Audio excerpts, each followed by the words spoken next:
زبان سے کیا میں کہوں آپ سے چھپا کیا ہے، زبان سے کیا میں الحمدللہ رب العالمین والعاقبۃ للمتقین والصلاة والسلام علی سید الانبیاء والمرسلین اما بعد فاعوذ باللہ من الشیطان الرجیم بسم اللہ الرحمن الرحیم الصلاة والسلام علیک یا رسول اللہ وعلی آلک واصحابک یا حبیب اللہ۔ ناظرین، ایک بار پھر سلطنت مصطفیٰ چینل پر حاضر خدمت ہوں۔ دعا اللہ تبارک و تعالیٰ کی پاک بارگاہ میں آپ سب خیر و عافیت سے ہوں گے۔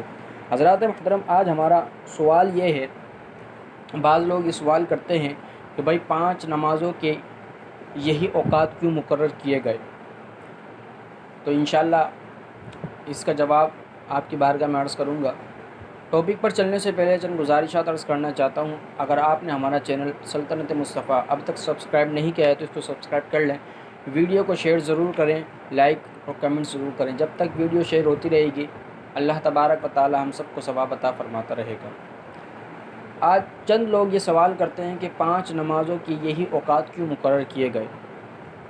ناظرین، اس کا جواب بالکل سادہ سا ہے، اس لیے کہ مومن کی ہر حالت رب کے ذکر سے شروع ہونی چاہیے، کیونکہ اللہ تبارک و تعالی نے ساری مخلوق کو پیدا کیا ہے۔ جس کی ابتدا اچھی ہو، امید ہے کہ انتہا بھی اچھی ہوگی۔ اس لیے بچے کی پیدا ہوتے ہی کان میں اذان کہتے ہیں کہ یہ زندگی کی ابتدا ہے، چونکہ 24 گھنٹے میں انسان کے 5 حال ہوتے ہیں۔ صبح کے وقت دن کی ابتدا ہے، گویا نئی زندگی ملی ہے۔ پہلے نماز پڑھ لے، یعنی جب انسان صبح اٹھتا ہے فجر کی نماز کے وقت تو وہ اس کی زندگی کی نئی صبح ہوتی ہے، تو اس وقت وہ پہلے نماز پڑھ لے، پھر اس کے بعد ظہر کے وقت کھانا اور آرام سے فراغت پائی، دن کے دوسرے حصے کی ابتدا ہوئی، نماز پڑھ لے۔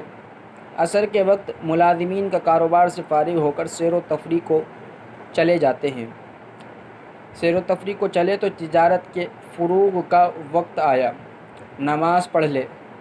اب مغرب کے وقت رات کی ابتدا ہے، تو مغرب کی جب رات آتی ہے، مغرب کا وقت ہوتا ہے تو رات کی ابتدا ہوتی ہے، تو اللہ تبارک و تعالی نے فرمایا مغرب کی نماز پڑھ لے۔ سوتے وقت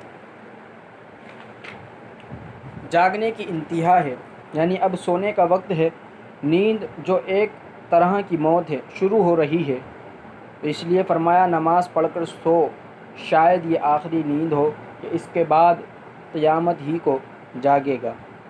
یہ اللہ تبارک و تعالیٰ کی قدرت ہے، اور حضور سید عالم نور مجسم نبی رحمت صلی اللہ تعالیٰ علیہ وسلم کا ہم مسلمانوں پر کرم ہے کہ اللہ تبارک و تعالیٰ نے ہمیں حضور کا امتی بنایا اور اسلام جیسا دین عطا فرمایا۔ ہر اسلام کے احکام کے اندر ہمارے لیے نجات ہی نجات ہے۔ اللہ تبارک و تعالیٰ کی بارگاہ میں دعا ہے اللہ تبارک و تعالیٰ ہم سب کو نماز کی پابندی کرنے کی توفیق عطا فرمائے۔